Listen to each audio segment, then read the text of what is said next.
Class 11th physics का एक और पार्ट हम लेके आए हैं जिसके अंदर हम पढ़ रहे थे motion in straight line, one dimension motion का आज हम पार्ट देखने हैं, जिसके अंदर हम देखेंगे पहले वेलोसिटी टाइम ग्राफ। इसको वेलोसिटी टाइम या स्पीड टाइम ग्राफ भी कहते हैं स्टूडेंट, है ना। ये वेलोसिटी टाइम या स्पीड टाइम ग्राफ होता है। ग्राफ एक्सटी जैसा ही होता है, पोजीशन टाइम जैसा। सिंपलेस्ट वे है, on the one axis we are writing time. एक एक्सिस पर हम लेते हैं टाइम और दूसरे पर लेते हैं वेलोसिटी। वेलोसिटी को जनरली वर्टिकल एक्सिस पर लिया जाता है जिसको हम वाई एक्सिस कहते हैं। यहाँ पर हम लेते हैं वेलोसिटी। डिपेंड करता है हम कौन सा यूनिट लेते हैं। वेलोसिटी मीटर पर सेकेंड यहाँ लिखना पड़ता है, या किलोमीटर पर आवर, ठीक है, जो भी हो। और हियर टाइम होता है, जैसे suppose 2 second, 4 second, 6 second, 8 second, 10 second, 12 second, 14 second. Here also 10, 20, 30, 40। ठीक है स्टूडेंट, वेलोसिटी और टाइम। ग्राफ क्या बताता है स्टूडेंट? ग्राफ हमेशा हमको दो चीज़ों में कंपैरिजन शो करता है।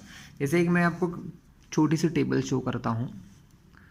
इस टेबल में हम क्या लेने वाले हैं कि सपोज कोई ऑब्जेक्ट है विच इज़ मूविंग। सो यहाँ पर हम लेंगे time, here is velocity. In the first case time 2 second है, ठीक है, टाइम 2 सेकेंड है। और या पहले ज़ीरो से स्टार्ट कर देते हैं। पहले ज़ीरो टाइम पर वेलोसिटी ज़ीरो, मतलब वो दोनों यहाँ पर है। टाइम भी ज़ीरो, ये भी ज़ीरो है और ये भी ज़ीरो है। टाइम वेलोसिटी दोनों ज़ीरो। टाइम टू हुआ, हमारी वेलोसिटी हो गई 10। टाइम 4 हुआ तो वेलोसिटी कितनी हो गई? 30 मान लीजिए। टाइम 6 हुआ तो वेलोसिटी को 30 रहने देते हैं। टाइम 4 हुआ, मतलब 4 यानी 8 हुआ। टाइम हुआ 8 और वेलोसिटी हो गई 40। ये सब यूनिट यहाँ लिखी हुई है। वेलोसिटी 10 मीटर पर सेकेंड, 30 मीटर पर सेकेंड, 30 मीटर पर सेकेंड, 40 मीटर पर सेकेंड। अब इन पॉइंट्स को हमको इस ग्राफ के ऊपर प्लॉट करना होता है। तो बहुत सिंपल है स्टूडेंट, जैसे एक्सटी ग्राफ था वैसे यहाँ पर आपने पॉइंट रखा। ये पहला पॉइंट 0 0। जब टाइम 2 है, वेलोसिटी 10 है, तो इस 2 के लिए वेलोसिटी यहाँ से ये आ गई 10। तो ये हो गया आपका फर्स्ट पॉइंट। आपने यहाँ से यहाँ तक इस ग्राफ को बना दिया। व्हेन टाइम 4, टाइम कितना हुआ? 4 हुआ, आपकी वेलोसिटी कितनी है? 30 है। ये 4 टाइम, ये वेलोसिटी 30। इन दोनों को अगर ऐसे मिला के देखें तो ये पॉइंट लगभग अराउंड यहाँ कहीं आएगा। ये हमारा सेकेंड पॉइंट हो गया। फिर जब टाइम 6 है तब भी वेलोसिटी कितनी है? 30 है। तो ये टाइम 6 और ये वेलोसिटी 30। ये आपका ग्राफ हो गया। Next velocity time 8, velocity 40। ये आपका टाइम 8 और वेलोसिटी यहाँ से पर ये 40, ये 8। तो ये आपका वेलोसिटी टाइम को ग्राफ हो गया यूजिंग दिस इंफॉर्मेशन क्लास। ठीक है, वेलोसिटी टाइम ग्राफ ये नॉर्मल है, इस पर वेलोसिटी टाइम लिया जाता है। अब इससे क्या क्या चीज़ें फाइंड कर सकते हैं अब हम वो देखने वाले हैं। ठीक है, तो वेलोसिटी टाइम ग्राफ, ठीक है स्टूडेंट, वेलोसिटी टाइम ग्राफ से दो चीज़ें फाइंड की जाती हैं। पहला होता है डिस्प्लेसमेंट और दूसरा होता है एक्सेलरेशन। क्या होता है? एक्सीलरेशन। नई चीज़ें हम आगे देखने वाले हैं, पढ़ेंगे भी उसको और इससे निकालना भी सीखेंगे। ठीक है, एक्सेलरेशन नया है, अभी तक नहीं पढ़ा है, इसलिए इसको बाद में डिस्कस करेंगे। पहले हम बात करते हैं डिस्प्लेसमेंट की, कि इससे हम डिस्प्लेसमेंट कैसे निकाल सकते हैं, इससे हम डिस्प्लेसमेंट कैसे फाइंड कर सकते हैं। तो देखिए, डिस्प्लेसमेंट फाइंड करने का फॉर्मूला क्या होता है स्टूडेंट? बहुत ईजी, आप अभी समझ जाएंगे। हमने वेलोसिटी का फॉर्मूला देखा है कि वेलोसिटी विल बी डिस्प्लेसमेंट। क्या होती है? वेलोसिटी होती है डिस्प्लेसमेंट अपॉन टाइम। अगर मुझे टाइम निकालना है, मुझे देखो यहाँ पर वेलोसिटी पता है और टाइम पता है, तो डिस्प्लेसमेंट निकालने का क्या तरीका होता है, टाइम अपॉन से इसके पास मल्टीप्लाई में वो चला जाता है। कहाँ चला जाता है, मल्टीप्लाई में। तो अगर यहाँ पे डिस्प्लेसमेंट को डी लिख लेता हूँ मैं, वेलोसिटी को वी लिख लेता हूँ और टाइम को टी लिख लेता हूँ, तो डिस्प्लेसमेंट निकालने का तरीका होता है वेलोसिटी और टाइम का मल्टीप्लाई। क्या होता है, वेलोसिटी और टाइम का मल्टीप्लाई। और स्टूडेंट अब ध्यान देखिए, ये एक कर्व है या ग्राफ है, सॉरी ये ग्राफ है ना।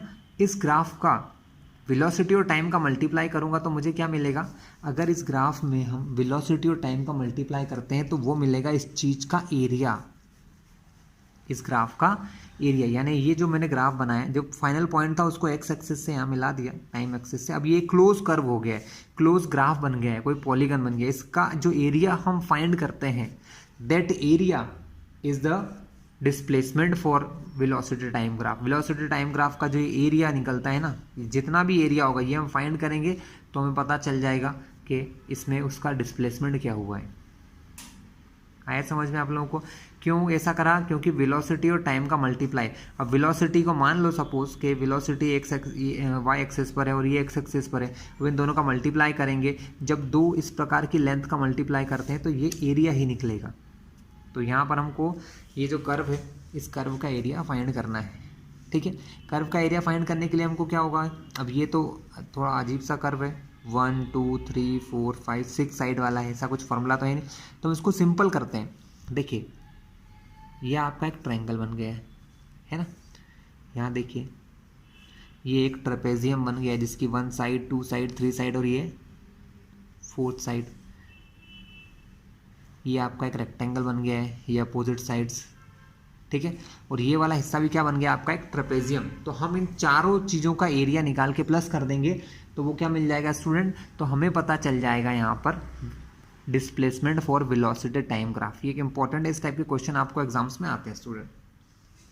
ठीक है, तो हम इस क्वेश्चन को करते हैं, कैसे निकाला जाता है। देखिए कुछ एरियाज आपको यहाँ याद रखना पड़ेंगे, जैसे आपको छोटी क्लासेस में आप सीख के आए हैं 10th तक। ट्रायंगल का एरिया हेरोन्स फॉर्मूले से भी सीखा है, और एक और फॉर्मूला होता है बेस इनटू हाइट वाला। तो अगर मैं इनको नाम दे दूँ, जैसे इसको नाम दिया O, इसको नेम दिया A, ये पॉइंट को नाम दो B, C, D, E, F, G और H। ठीक है, इस कर्व का जैसे एरिया निकलेगा वो हमारा डिस्प्लेसमेंट होगा। तो हम निकालेंगे पहले इस OAB का एरिया, इस छोटे से ट्रायंगल का एरिया। तो area of triangle OAB, area क्या होगा स्टूडेंट, ट्रायंगल का एरिया होता है 1/2 इंटू बेस इंटू हाइट। तो ये हो गया आपका बेस और ये हो गई आपकी हाइट। तो बेस कितना है 2, देखिए ये 2 है ना, तो बेस आपका 2 हो गया। तो 1/2 इंटू 2, और हाइट कितनी है, देखो हाइट है 10 के बराबर, तो यहाँ से यहाँ तक हाइट 10, 2 से 2 कैंसिल, तो ये पार्ट आ गया 10। इसका जो एरिया है वो हमारी क्या है, इसका जो एरिया निकलता है वो हमारा वेलोसिटी टाइम का मल्टीप्लाई करने से डिस्प्लेसमेंट आता है। तो ये हम इसको मान लेंगे एरिया ऑफ OAB। खैर अभी इसको हम मीटर स्क्वायर मान के चलो, बाद में जब आंसर होगा तो इसकी यूनिट चेंज कर देंगे। ठीक है, इसको मीटर स्क्वायर क्या यूनिट लिख दो, 10 यूनिट, बात खत्म, मीटर स्क्वायर मत लिखिए। फिर हम एरिया निकालेंगे इसका ACDB या ABDC का। ये एक ट्रेपेजियम है स्टूडेंट। ट्रेपेजियम किसको कहते हैं, जिसकी अपोजिट साइड पैरेलल होते हैं। देखिए ये कुछ ऐसा फिगर है इस टाइप का। क्या होता है यहाँ पर कि ये 2 साइड पैरेलल है और ये 2 साइड पैरेलल नहीं है। तो यहाँ जो फॉर्मूला होगा ट्रेपेजियम का मैं लिख के दिखाता हूँ, एरिया ऑफ ट्रेपेजियम ACDB वो होता है 1/2 into height into sum of parallel sides. Class ये फॉर्मूला तो याद कर लेना, सबसे ज़्यादा यूजफुल यही है ना, क्योंकि बाकी चीज़ें तो आपको आती हैं रेक्टेंगल स्क्वायर, पर ये शायद बहुत सारे बच्चों को नहीं होता। तो ये क्या चीज़ें हैं, हाइट, तो यहाँ पर हाइट हो गई है परपेंडिकुलर डिस्टेंस, और ये पैरेलल साइड इनकी length, sum of parallel side मतलब ये दोनों कितनी कितनी है। तो देखो मैं आपको डायग्राम में दिखाता हूँ।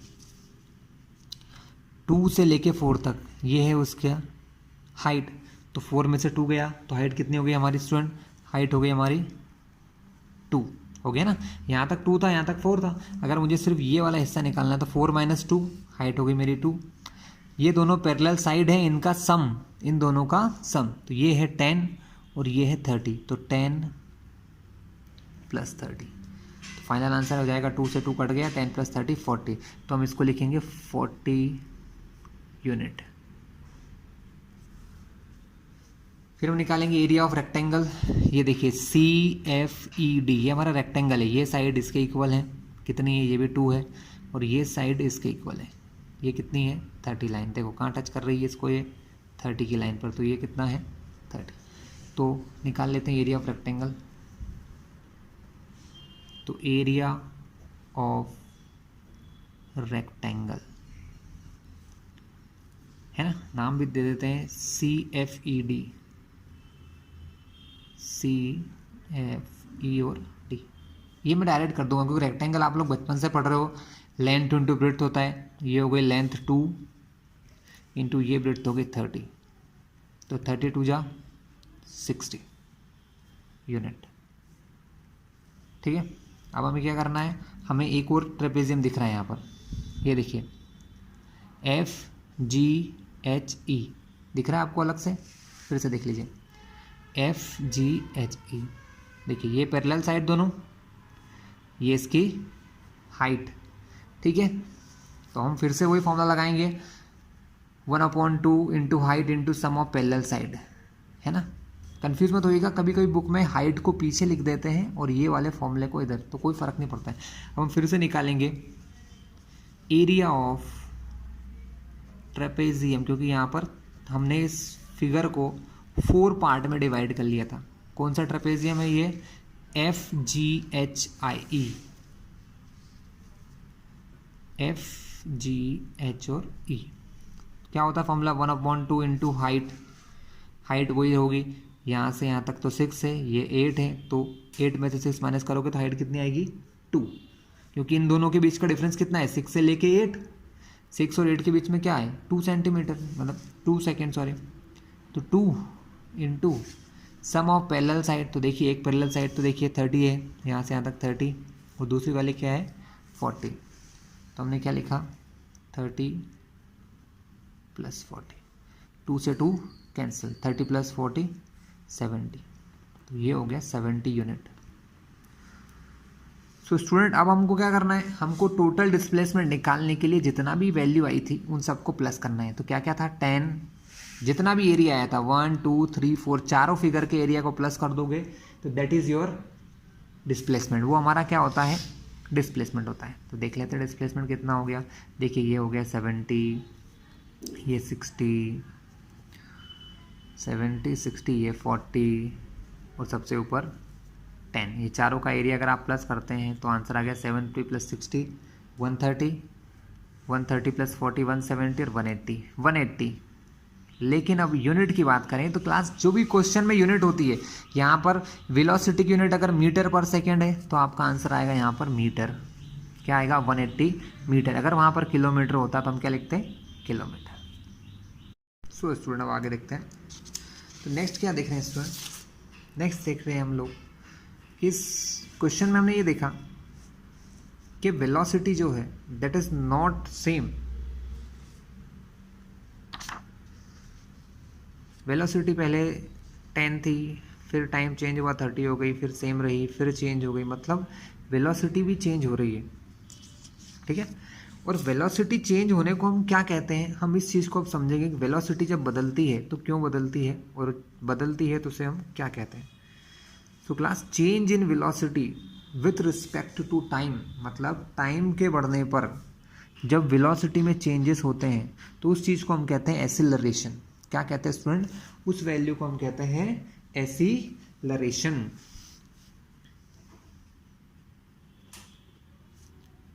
एसिलरेशन, एसिलरेशन मीन्स होता है student change in velocity on changing the time, या time rate of change of velocity, क्या कहते हैं, time rate of change of velocity, मतलब वेलोसिटी में टाइम के रिस्पेक्ट में जो चेंज होता है student, that is called the acceleration. The rate of change of velocity with respect to time, with respect to time, मतलब टाइम के change होने पर वेलोसिटी में जो चेंज होता है that is called the acceleration. Student उसको हम क्या कहते हैं, that is called the acceleration. ये एक ऐसी क्वांटिटी होती है, it is a vector quantity student. कैसी क्वांटिटी होती है, वेक्टर। वेक्टर क्यों, क्योंकि इसके अंदर एक फिक्स्ड डायरेक्शन होती है। तो इसकी डायरेक्शन क्या होती है स्टूडेंट, तो जो वेलोसिटी में चेंज की डायरेक्शन है, the direction of change of velocity, velocity किस डायरेक्शन में चेंज हो रही है वही डायरेक्शन हमारे एक्सेलरेशन की होती है। ठीक है, तो एक्सेलरेशन क्या हो गया, time rate of change of velocity with respect to time, मतलब जब टाइम के बदलने पर वेलोसिटी में कुछ चेंज आते हैं, या सिंपल अगर टाइम नहीं भी लिखेंगे क्योंकि टाइम तो हमेशा बदलता है, टाइम को नहीं भी लिखोगे, सिर्फ आप ये लिखोगे rate of change of velocity, सिर्फ क्या लिखेंगे, rate of change of velocity. Velocity के बदलने को हम क्या कहते हैं, वेलोसिटी जिस रेट से बदलती है that is called the acceleration. Generally इसको हम ए से रिप्रेजेंट करते हैं स्टूडेंट, क्वेश्चंस में ज़्यादातर किससे रिप्रेजेंट करते हैं, ए से रिप्रेजेंट किया जाता है। एक्सेलरेशन ए का फॉर्मूला क्या होता है, change in velocity upon change in time. तो हम इसको क्या लिख सकते हैं, वेलोसिटी में चेंज को हम क्या मानेंगे, जैसे मान लो कि ऑब्जेक्ट की वेलोसिटी पहले v1 थी और फिर v2 हो गई, ठीक है, तो v2 माइनस v1, ठीक है, v2 minus v1 change in velocity हो गया। पहले ऑब्जेक्ट किससे चल रहा था, पहले ऑब्जेक्ट v1 वेलोसिटी से चल रहा था, फिर उसकी वेलोसिटी चेंज हुई, वेलोसिटी चेंज होकर v2 हो गई, तो चेंज इन वेलोसिटी, दोनों में कितना चेंज हुआ, दोनों को माइनस करके निकाला जाएगा कितना बदला है, तो v2 minus v1 is the change in velocity upon में टाइम को मान लो t2 माइनस t1। जैसे मान लिया कि v1 वेलोसिटी जब चल रही थी, जब टाइम क्या था हमारा t1 था, ये जो भी हो 1 सेकेंड 2 सेकेंड 4 सेकेंड 1 आवर हो सकता है, और टाइम के बदलने पर वेलोसिटी भी v1 से v2 हो गई, तब v2 माइनस v1 क्या है, चेंज इन द वेलोसिटी, और चेंज इन टाइम क्या है, t2 माइनस t1। इसको हम ऐसे भी लिखते हैं delta v upon delta t। ये जो ट्रायंगल जैसा वर्ड है इसको डेल्टा पढ़ते हैं, डेल्टा का मतलब होता है चेंज, तो इसको क्या पढ़ेंगे, change in velocity change in time. ठीक है, ये हो गया हमारा एक्सेलरेशन का formula, change in velocity upon change in time.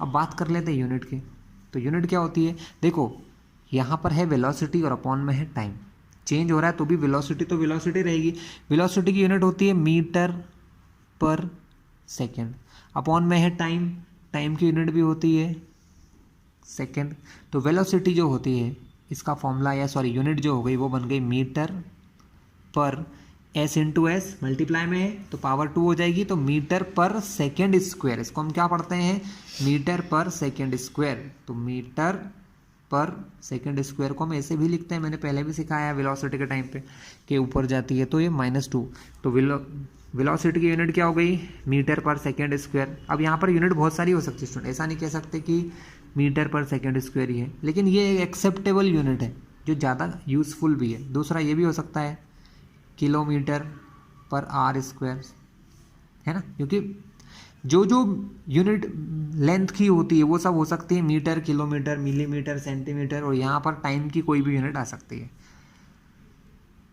ठीक है,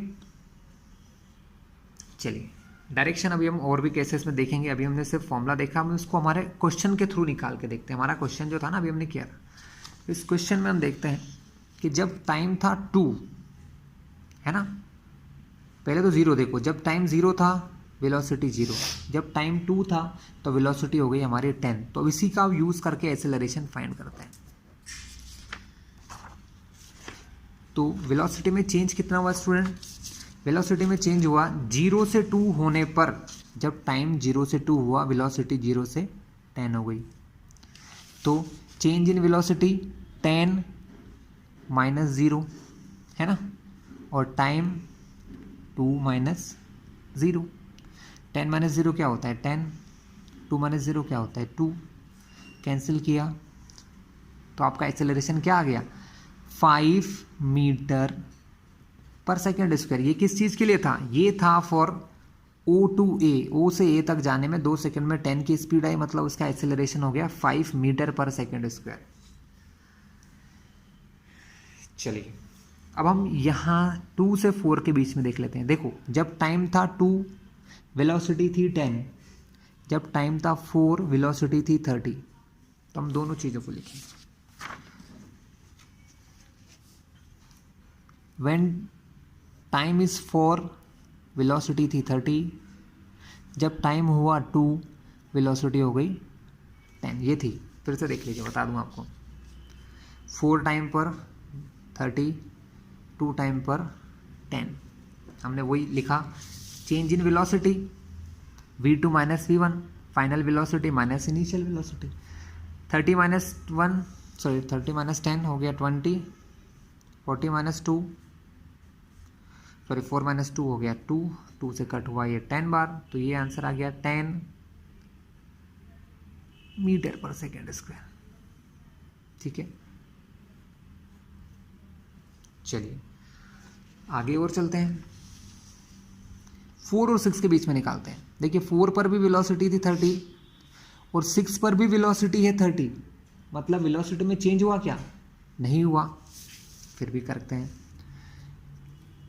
टाइम था 6, वेलोसिटी तब 30, टाइम था 4 तब भी वेलोसिटी 30। 30 माइनस 30 0, 0 के अपॉन में कुछ भी रखो 0, तो 0 मीटर पर सेकेंड स्क्वायर। अब इसको हम क्या कहते हैं, इसको हम 2 नाम देते हैं। इसके 2 नाम होते हैं, एक तो जीरो एसिलरेशन हो ही गया, दिख रहा है कि एसिलरेशन 0 है, और जब एसिलरेशन 0 होता है ना स्टूडेंट, तो उसको कांस्टेंट वेलोसिटी कहते हैं। क्या कहते हैं, कांस्टेंट वेलोसिटी, मतलब वेलोसिटी बदल नहीं रही है। वेलोसिटी कब बदलेगी, जब कुछ एसिलरेशन होगा। जब आपका एसिलरेशन 0 है, जब एसिलरेशन 0 है तो वेलोसिटी कैसी होती है, कांस्टेंट। जब एसिलरेशन बढ़ेगा तो ही वेलोसिटी चेंज होगी, नहीं तो नहीं होगी। तो ध्यान रखिएगा, कांस्टेंट वेलोसिटी को हम क्या कहते हैं, जीरो एसिलरेशन। जब एसिलरेशन 0 है तो वेलोसिटी कांस्टेंट। ध्यान से देखिए, अगर आप लोगों को एक्सटी ग्राफ याद हो तो मैंने क्या सिखाया था, जब डिस्प्लेसमेंट 0 होता था तो लाइन एक्स एक्सिस के पैरेलल होती थी। अब यहाँ पर भी वही है कि जब लाइन एक्स एक्सिस के पैरेलल, ये लाइन इतने पार्ट को देखो, सिर्फ ये वाला पार्ट, ये एक्स एक्सिस के पैरेलल है, ये ऊपर जा रहा है, ये भी ऊपर जा रहा है, ये भी जा रहा है, लेकिन ये ग्राफ कैसा है, एक्स एक्सिस से पैरेलल है। मतलब सिर्फ इतने हिस्से के लिए 4 से लेके 6 के बीच में मेरी वेलोसिटी कैसी हो गई, वेलोसिटी हो गई कांस्टेंट। तो यहाँ पर भी अभी मैं आगे और बता दूंगा, लेकिन अभी बता रहा हूँ कि कांस्टेंट वेलोसिटी के लिए graph, velocity time graph for constant velocity, constant velocity के लिए वेलोसिटी टाइम ग्राफ हमेशा एक्स एक्सिस से पैरेलल होता है। ये ग्राफ कांस्टेंट के नहीं है, यहाँ पर एक्सेलरेशन हो रहा है, कुछ ना कुछ एक्सेलरेशन हो रहा है ना, यानी वेलोसिटी में चेंज होता जा रहा है, वेलोसिटी में चेंज हो रहा है, यहाँ से यहाँ तक भी चेंज हुआ, ये भी चेंज हुआ, बस यहाँ नहीं हुआ, फिर ये भी चेंज हुआ। ठीक है, तो इस टाइप से हम एक्सेलरेशन फाइंड करते हैं स्टूडेंट। फाइनल वाले के लिए भी चाहो तो आप कर सकते हो। फाइनल वाले के लिए क्या हो रहा है, फाइनल टाइम में जब 6 था वेलोसिटी 30, 8 हुआ वेलोसिटी 40, तो ऊपर वेलोसिटी 40 माइनस 30, नीचे टाइम 8 माइनस 6, 40 में 30 गया 10, 8 में 6 गए 2, 2 से कट हुआ 5 बार, तो आंसर फिर आ गया 5 मीटर पर सेकेंड स्क्वायर। ये देखा आपने, स्टार्टिंग में भी 5 था, यहाँ भी 5 आ गया। तो ये चीज़ें क्लास हमने एक्सेलरेशन निकालना सीख लिया है। ठीक है, एक्सेलरेशन की डायरेक्शन की बात करें स्टूडेंट, तो एक्सेलरेशन की डायरेक्शन जिस तरफ वेलोसिटी में चेंज हो रहा है, वेलोसिटी में चेंज किधर हो रहा है, ये देखिए, तो इस समय एक्सेलरेशन की डायरेक्शन ये थी। इस टाइम पर टाइम बदला, वेलोसिटी चेंज हुई, अब एक्सेलरेशन डायरेक्शन ये हो गई, है ना, सिर्फ यहाँ तक, उसके बाद तो इधर हो गया। अब एक्सेलरेशन तो कुछ हो नहीं रहा है, तो कोई डायरेक्शन नहीं है, डायरेक्शन पैरेलल हो गई। फिर यहाँ पर देखिए वेलोसिटी चेंज हो रही है, तो यहाँ पर ये एक्सेलरेशन की डायरेक्शन है। चेंज इन वेलोसिटी में जो होता है, जो वेलोसिटी में चेंज होता है, वही एक्सेलरेशन की हमारी डायरेक्शन हो जाती है। इस ग्राफ से इतना समझ नहीं आएगा, अभी मैं वैसा कर्व जैसा ग्राफ बनाऊंगा तो आप एक्सेलरेशन की डायरेक्शन को भी समझ जाएंगे। तो क्लास ये था हमारा एक्सेलरेशन पार्ट, ठीक है। चलिए नेक्स्ट देखते हैं स्टूडेंट, इंस्टेंटेनियस एक्सेलरेशन। क्या देखेंगे? Instantaneous acceleration. So instantaneous acceleration क्या होगा स्टूडेंट? इंस्टेंटेनियस का मतलब होता है किसी एक इंस्टेंट पर, किसी एक टाइम के ऊपर, ठीक है। जब आप किसी इंस्टेंट या किसी टाइम पर एक्सेलरेशन निकालते हैं तो वो होता है इंस्टेंटेनियस एक्सेलरेशन। इंस्टेंटेनियस एक्सेलरेशन मतलब उसको कहा जाता है limit t tends to 0 and ये होता है हमारा dv या delta v and dt। Instantaneous में यहाँ पर ये लिमिट t टेंस टू 0 का मतलब क्या है? t टेंस टू 0 मतलब टाइम बहुत छोटा है, क्योंकि अगर आपका ऑब्जेक्ट किसी स्पीड से निकल रहा है तो वो एक जगह पर किसी पॉइंट पर थोड़ी सी देर के लिए रुकता है, बिल्कुल मिली सेकेंड के लिए। तो हम ये मान के चलते हैं टाइम इंटरवल बहुत कम है, टाइम इंटरवल बहुत कम है। ये सिर्फ नोटेशन है समझने के लिए कि बहुत छोटे से टाइम के लिए जो एक्सेलरेशन फाइंड करते हैं ना, बिल्कुल छोटे से टाइम के लिए जो एक्सेलरेशन फाइंड करते हैं वो होता है हमारा इंस्टेंटेनियस। तो एक्चुअली में देखा जाए तो इंस्टेंटेनियस एक्सेलरेशन का फॉर्मूला होता है dv/dt, ठीक है। तो dv/dt मैंने पहले क्या सिखाया था आपको कि वेलोसिटी बराबर होता है ds/dt, यानी आप जब डिस्प्लेसमेंट का टाइम के रिस्पेक्ट में डिफरेंशिएशन करते हैं तो वेलोसिटी आती है, वैसे ही वेलोसिटी का टाइम के रिस्पेक्ट में डिफरेंशिएशन करते हैं तो वो क्या आ जाता है स्टूडेंट? वो आ जाता है हमारा एक्सेलरेशन, ठीक है। अब इसको मैं ग्राफिकली समझाता हूँ। ग्राफिकली देखिए कि अगर आपके सामने कोई वीटी ग्राफ है, वेलोसिटी टाइम ग्राफ है, कुछ लिख नहीं रहा हूँ स्टूडेंट, सिर्फ ऐसा ग्राफ दिखा रहा हूँ। सपोज ये आपका वेलोसिटी टाइम ग्राफ है। You need to find acceleration on this time.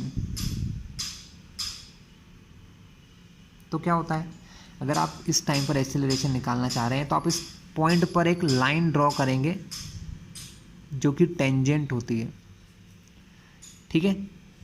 और जो लाइन आप ड्रॉ कर रहे हैं ना, इस लाइन की जो स्लोप होती है, जैसे हमने पोजीशन टाइम ग्राफ में भी देखा था कि इंस्टेंटेनियस वेलोसिटी निकालने के लिए हम क्या करते थे, उस पॉइंट पर एक टेंजेंट ड्रॉ करते थे। और ये जो टेंजेंट है, इस टेंजेंट का जो थीटा निकलता है उसका अगर टेन थीटा लिया जाए तो वो होता है स्लोप ऑफ टेंजेंट। और इस टेंजेंट की जो स्लोप होती है वही है इस पॉइंट पर हमारा एक्सेलरेशन होता है। Acceleration is tan theta here, यहाँ पर एक्सेलरेशन टेन थीटा होता है। ये एंगल के फॉर्म में निकालने का तरीका है स्टूडेंट। क्या है ये? एंगल के फॉर्म में निकालने का तरीका होता है, ठीक है, इंस्टेंटेनियस के लिए इस पॉइंट के ऊपर, ठीक है। तो ये क्लियर हुआ। इंस्टेंटेनियस के लिए हम क्या करते हैं, अगर मुझे इस पॉइंट पर निकालना है एक्सेलरेशन की डायरेक्शन और एक्सेलरेशन, तो हम क्या करते हैं, इस पॉइंट पर एक टेंजेंट ड्रॉ करते हैं, ठीक है। इस टेंजेंट का जो भी एंगल या टेन थीटा बनेगा वो इस पॉइंट पर क्या होगा, उसका इंस्टेंटेनियस एक्सेलरेशन होगा, वो सिर्फ उस पॉइंट के लिए होगा। अब हम देखेंगे एक्सेलरेशन का अपोजिट, ठीक है। जैसे कि हमने क्या देखा था स्टूडेंट, वेलोसिटी ज़ीरो होती है, पॉजिटिव होती है, नेगेटिव होती है। On the same time acceleration भी पॉजिटिव होता है, नेगेटिव होता है और ज़ीरो होता है। कैसे समझ में आएगा? Using a graph. हमें ग्राफ देखते हैं, ठीक है। तो अब मैं आपको ये चीज़ें भी बताऊंगा, ठीक है, साथ ही अलग अलग टाइप के वेलोसिटी टाइम ग्राफ भी एक्सप्लेन करता हूँ। कितने टाइप के वेलोसिटी टाइम ग्राफ आप देखोगे, ठीक है, और उनसे क्या क्या इन्फॉर्मेशन आपको मिलती है। First kind of velocity time graph, velocity time, velocity का एक्सेस, टाइम का एक्सेस, ये है आपका ग्राफ। तो जब वेलोसिटी टाइम ग्राफ टाइम के एक्सेस के पैरेलल होता है, इसका मतलब वेलोसिटी कांस्टेंट है स्टूडेंट। वेलोसिटी कैसी होती है? Velocity constant. ध्यान रखना, जब भी वेलोसिटी कांस्टेंट होती है एक्सीलरेशन जीरो होता है। एक्सीलरेशन तभी होता है जब वेलोसिटी बदलती है। जब वेलोसिटी कांस्टेंट होगी, कांस्टेंट का मतलब होता है फिक्स्ड, मतलब जब वेलोसिटी बदलेगी ही नहीं तो एक्सीलरेशन होगा क्या? नहीं होगा। एक्सीलरेशन कब होता है? जब वेलोसिटी में चेंज होता है। तो समझ गए। जब पहला ग्राफ क्या है कि जब लाइन कैसी हो, जब टाइम एक्सिस के पैरेलल हो वेलोसिटी टाइम ग्राफ, वहाँ वेलोसिटी कांस्टेंट, एक्सीलरेशन जीरो। ठीक है, नेक्स्ट टाइप देखते हैं स्टूडेंट। नेक्स्ट टाइप स्टूडेंट, सारे ग्राफ एक्सटी जैसे ही हैं, बस चीज़ें बदल जाएंगी। एक्सटी ग्राफ से हमको वेलोसिटी फाइंड होती थी, इस ग्राफ से हमको एक्सीलरेशन फाइंड होता है। ठीक है, अगर कोई लाइन बिल्कुल स्ट्रेट है, अगर कोई लाइन स्ट्रेट हो रही है तो यहाँ पर वेलोसिटी कांस्टेंट नहीं है, वेलोसिटी चेंज हो रही है। लेकिन यहाँ पर ये कैसे ही है, अगर कोई लाइन सीधी स्ट्रेट जा रही है तो इसको हम कहते हैं यूनिफॉर्म एक्सीलरेशन। क्या कहेंगे? Uniform acceleration. क्या कहते हैं student? Uniform acceleration. Uniform acceleration का मतलब कांस्टेंट एक्सीलरेशन, एक जैसा। यूनिफॉर्म का मतलब क्या होता है? एक जैसा, यानी इसके लिए एक्सीलरेशन कांस्टेंट है ना। यूनिफॉर्म एक्सीलरेशन या उसको कहेंगे कांस्टेंट एक्सीलरेशन, यानी एक्सीलरेशन होगा लेकिन उसकी वैल्यू फिक्स होगी। जैसे मान लो 2 हो सकती है, 4 हो सकती है, वो यहाँ से यहाँ तक फिक्स्ड होती है। ठीक है, और यहाँ पर भी एक्सीलरेशन निकालने के लिए फॉर्मूला क्या हो सकता है? फॉर वेलोसिटी टाइम ग्राफ, जो लाइन बनती है वो एक्स एक्सिस के साथ जो एंगल बनाती है, अगर उसका टेन थीटा निकाला जाए, क्या निकाला जाए? Tan theta. मान लो थीटा यहाँ पर 30, 45 आता है, वो वैल्यू यहाँ रखते हैं तो टेन की वैल्यू आप लोगों को पता है, वो इस लाइन की स्लोप होती है स्टूडेंट, उसको कहा जाता है स्लोप ऑफ लाइन। लेकिन स्लोप ऑफ लाइन जो होती है वो यहाँ पर एक्सीलरेशन होगा। यानी अगर किसी ग्राफ से आपसे पूछें कि ये एक ग्राफ है, इस ग्राफ के लिए एक्सीलरेशन बताइए, तो एक्सीलरेशन का फॉर्मूला यहाँ पर टेन थीटा होगा। ठीक है, a is equal to tan theta. अगर आपको थीटा पता है तो आप कर सकते हैं। अब इसी में ऐसे क्वेश्चन पूछ लेते हैं आपसे, जैसे देखो ये है ना, ये दो ऑब्जेक्ट है, मान लो कि ऑब्जेक्ट बी हो गया और ऑब्जेक्ट ए हो गया। आपसे पूछ लिया ए और बी किस ऑब्जेक्ट का एक्सीलरेशन ज़्यादा है, which particle having greater acceleration. इनमें से एक्सीलरेशन किसका ज़्यादा होगा? तो जिसका एंगल बड़ा, अब एंगल देखो इसका थीटा है और इसका एंगल थीटा एंगल से तो ज़्यादा बड़ा ही होगा, है ना। यहाँ से यहाँ तक थीटा है तो ये एंगल थीटा से ज़्यादा ही होगा। इसका मतलब जिस लाइन की स्लोप ज़्यादा होती है, जिस लाइन का ये वाला एंगल ज़्यादा बड़ा होता है, उसका एक्सीलरेशन भी ग्रेटर होता है। इस टाइप के कंपेरेटिव क्वेश्चन आपको आते हैं। मैंने ऐसे क्वेश्चन पुराने वीडियोस में करा रखे हैं, पर एक्सीलरेशन के लिए नहीं, एक्सटी ग्राफ में करवाए थे। क्लियर है? ये समझ में आ गया हमको। चलिए आगे क्लास नेक्स्ट टाइप के ग्राफ देखते हैं हम, वीटी ग्राफ। 2 टाइप के ग्राफ हम देखेंगे ध्यान से स्टूडेंट, वेलोसिटी टाइम ग्राफ। इसमें 2 टाइप के ग्राफ होंगे, ये कर्व्ड होंगे क्लास।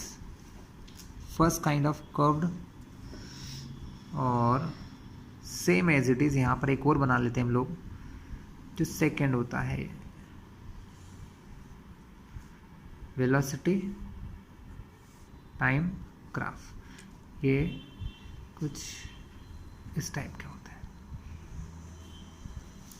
क्लास। इन दोनों की क्या विशेषता है? पहली तो इन दोनों के अंदर एक्सीलरेशन चेंज हो रहा है, कांस्टेंट एक्सीलरेशन नहीं है। इससे पहले भी मैंने आपको समझाया था कि कांस्टेंट एक्सीलरेशन तब होता है जब हमारी लाइन स्ट्रेट हो। इन दोनों ग्राफ में क्या हो रहा है, हमारा जो ग्राफ है वो एक कर्व लाइन है। ये देखिए कर्व है, ये पहले ऊपर फिर नीचे आ रहा है, और ये हमारा कैसा कर्व है स्टूडेंट? ये कर्व हमारा टॉप टू बॉटम, मतलब नीचे से ऊपर की ओर जा रहा है। ठीक है, तो दोनों ही कर्व में पहली विशेषता क्या है?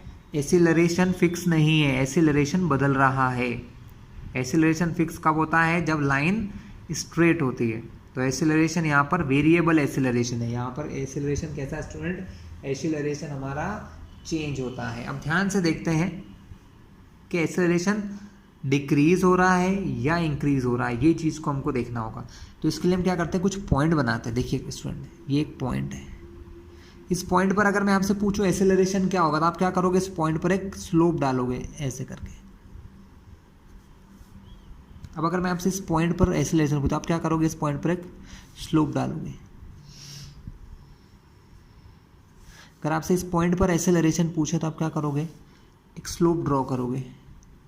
आपने स्लोप ड्रॉ की, लेकिन अगर इन तीनों लाइन को अगर ध्यान से देख रहे हैं तो लाइन धीरे धीरे एक्स एक्सिस की ओर ऐसे ऐसे टिल्ट होती जा रही है स्टूडेंट, है ना। और जैसे जो लाइन जितना ज़्यादा एक्स एक्सिस की तरफ टिल्ट होती है, ठीक है, अगर इन लाइन्स को पीछे बना के देखते हैं स्टूडेंट, लाइन्स को पीछे की तरफ लेके आते हैं, तो देखिए ये लाइन जो होंगे वो यहाँ पर आएंगे, जिनका एंगल होगा थीटा।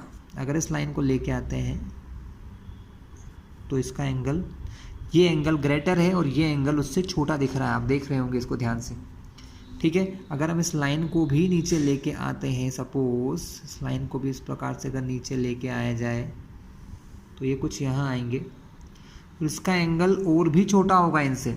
मतलब जैसे जैसे इस कर्व में हम इस तरफ आगे की तरफ जा रहे हैं ना, तो हमारा थीटा कम हो रहा है। थीटा कम होने का मतलब है कि एक्सीलरेशन ए डिक्रीज हो रहा है। क्या हो रहा है, डिक्रीज हो रहा है। तो जब भी आप इस टाइप का ग्राफ देखेंगे, जब भी आप इस टाइप का ग्राफ देखेंगे जिसमें लाइन डिक्रीज हो रही है, नीचे की तरफ आती जा रही है, लाइन नीचे की तरफ आती जा रही है, इसका मतलब क्या है, पहले तो थोड़ा सा एक्सेलरेशन बढ़ा लेकिन बाद में एक्सेलरेशन डिक्रीज होने लग गया। तो यहाँ पर एक्सेलरेशन क्या हो रहा है, डिक्रीज हो रहा है। सेम वे में यहाँ देखेंगे स्टूडेंट, तो यहाँ पर क्या होता है, एक्सेलरेशन इंक्रीज होता जा रहा है। क्या होता है क्लास, एक्सेलरेशन इंक्रीज होता है, ठीक है। तो एक्सेलरेशन इंक्रीज हुआ ऊपर जाने पर, ये हमने दोनों तरह के ग्राफ देख लिए। इस केस में एक्सेलरेशन डिक्रीज हो रहा है, डाउन आ रहा है, इसलिए यहाँ पर ये हमारी लाइन ऊपर की तरफ जा रही है, मतलब एक्सेलरेशन इंक्रीज हो रहा है, ठीक है। यहाँ पर भी आप क्या कर सकते हैं, वही काम कर सकते हैं, यहाँ पर थीटा बना सकते हैं, बहुत सारी लाइन ड्रॉ कर सकते हैं। मान लो इस पॉइंट पर एक्सेलरेशन निकालें, तो इस पॉइंट पर एक लाइन ड्रॉ की, इस लाइन का थीटा आप देखेंगे ये है। अगर मैं यहाँ थीटा बनाऊँ तो देखिए इसके लिए लाइन क्या होगी, कुछ ऐसी लाइन होगी। अब देख सकते हैं आप, थीटा बढ़ चुका है, हमारा एंगल बड़ा हो गया, पहले ये था और ये एंगल, जैसे जैसे एंगल बढ़ता जाता है एक्सेलरेशन भी क्या होता है स्टूडेंट, इंक्रीज हो जाता है। तो इसका मतलब क्या हुआ कि इस केस में एक्सेलरेशन इंक्रीज होता है। और इससे पहले वाले केस में हमने क्या देखा था कि जब इस टाइप से कर्व आता है नीचे की तरफ तो एक्सेलरेशन टाइम के साथ साथ डिक्रीज होता जाता है, ठीक है। तो ये हमने क्लियर कर लिया। एक लास्ट टाइप और बचा है हमारा, वो हम देख लेते हैं।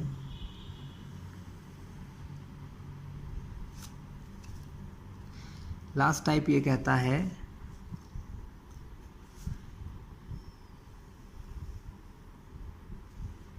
ग्राफ टाइम बढ़ने पर, देखिए ये टाइम स्टार्टिंग टाइम पर कहाँ था, वेलोसिटी इतनी ज़्यादा थी, जैसे जैसे टाइम इधर बढ़ रहा है वेलोसिटी नीचे आती जा रही, नीचे आती है। इसका मतलब क्या है कि वेलोसिटी धीरे धीरे कम होती जाती है। जब वेलोसिटी नीचे आ रही है, वेलोसिटी रिड्यूस हो रही है, तो हमारा जो एक्सेलरेशन होता है ना, वो यहाँ पर नेगेटिव होता है। कैसा होता है, एक्सेलरेशन नेगेटिव होता है। डाउन द ग्रुप आने पर नेगेटिव एक्सेलरेशन होता है, और नेगेटिव एक्सेलरेशन को हम रिटार्डेशन भी कहते हैं स्टूडेंट। क्या कहते हैं, नेगेटिव एक्सेलरेशन को आप रिटार्डेशन कहते हो। एक्सेलरेशन होता है, क्योंकि एक्सेलरेशन का तो क्या मतलब है, एक्सेलरेशन का मतलब वेलोसिटी बदली एक्सेलरेशन हुआ, लेकिन वेलोसिटी अगर बढ़ रही है तो वो पॉजिटिव एक्सेलरेशन होता है ना, जिसको हम एक्सेलरेशन कहते हैं। जब वेलोसिटी कम हो रही है, आप देख रहे हैं पहले वेलोसिटी यहाँ ज़्यादा है, अब नीचे आएगी तो वेलोसिटी कम हो गई, और आएगी तो वेलोसिटी कम हो गई, नीचे आएगी तो और वेलोसिटी, और यहाँ पर आकर तो वेलोसिटी कितनी हो गई, ज़ीरो हो गई, क्योंकि ये क्या लाइन है, ज़ीरो की लाइन है, ये वेलोसिटी ज़ीरो की लाइन है। तो जैसे जैसे टाइम बढ़ रहा है वेलोसिटी कम हो रही है, और जब वेलोसिटी कम होती है तो उसको हम कहते हैं रिटार्डेशन, नेगेटिव एक्सेलरेशन या रिटार्डेशन। इसको -a से रिप्रेजेंट करते हैं स्टूडेंट, ठीक है, वेलोसिटी डिक्रीज होना, ठीक है। मान लो कैसे समझ में आया कि नेगेटिव एक्सेलरेशन में, एक छोटा सा एग्जांपल लेके बताता हूँ कि मान लो कि हमारी वेलोसिटी है 5, ये है 10, ये है 15 मीटर पर सेकेंड, ये हो गया 20 मीटर पर सेकेंड, दिस इज 25 और दिस इज 30। टाइम 0, 1, 2, 3, 4। देखो हमने एसेलरेशन का जब फॉर्मूला पढ़ा था तो क्या देखा था, एसेलरेशन होता है v2 minus v1 upon t2 minus t1। v1 क्या होता है, जब टाइम t1 है, मान लो कि पहले हमारा टाइम क्या था, पहले टाइम ये था 0, जब टाइम 0 था तब हमारी वेलोसिटी कहाँ है, देखिए 25 नहीं 30 मीटर पर सेकंड पे कहाँ है, 30 मीटर पर सेकंड है। तो हमारे t1 जब 0 है, जब हमारा टाइम 0 है, टाइम जब 0 है यहाँ पर, क्योंकि स्टार्ट यहीं से होता है 0, 1, 2, 3, 4, 5, ये भी इधर ऊपर देखिए 0, 5, 10 ऐसे। तो जब हमारा टाइम 0 है, इस फॉर्मूले में वैल्यू रखते हैं, टाइम 0, वेलोसिटी उस टाइम पे थी हमारी 30, ठीक है, ये फॉर्मूले के माइनस लगा दो। टाइम t2, जब टाइम कितना हुआ, टाइम हो गया हमारा 4 सेकेंड, तब वेलोसिटी कहाँ आ गई, वेलोसिटी देखिए यहाँ से चल के वो ग्राफ यहाँ आ गया, मतलब वेलोसिटी अब क्या हो गई, 0 हो गई। तो जब वेलोसिटी 0 हो गई और टाइम कितना हो गया t2, 4 सेकेंड हो गया। आप देखोगे 30 में से 0 माइनस करोगे तो प्लस माइनस माइनस आंसर आएगा -30 अपॉन में 4। अगर मैं इसको कैंसिलिंग करूँ तो आंसर आएगा 7.5, लेकिन -7.5 मीटर पर सेकेंड स्क्वायर, स्टूडेंट मीटर पर सेकेंड स्क्वायर। तो ये था हमारा नेगेटिव एक्सेलरेशन, जिसको हम रिटार्डेशन भी कहते हैं। क्लियर है क्लास? तो स्टूडेंट ये था हमारा वीडियो एक्सेलरेशन के ऊपर, जिसको हमने क्लियर कर लिया है। वेलोसिटी टाइम ग्राफ हमने बनाना सीख लिया है। अब इन ग्राफ से रिलेटेड क्वेश्चन हम देखेंगे नेक्स्ट वीडियोज़ में, ठीक है। नेक्स्ट वीडियो जल्दी आ जाएगा, जिसमें सारे न्यूमेरिकल होंगे, वेलोसिटी टाइम ग्राफ से जुड़े हुए न्यूमेरिकल्स भी होंगे, ठीक है। और अगर आप अभी भी इस चैनल को सब्सक्राइब नहीं किए हैं तो कर लीजिए, जिससे आगे आने वाले सारे वीडियो आपको मिल जाएंगे। साथ ही बेल आइकन जरूर दबाएं, जिससे कि वीडियो नोटिफिकेशन के साथ आपको मिलेंगे।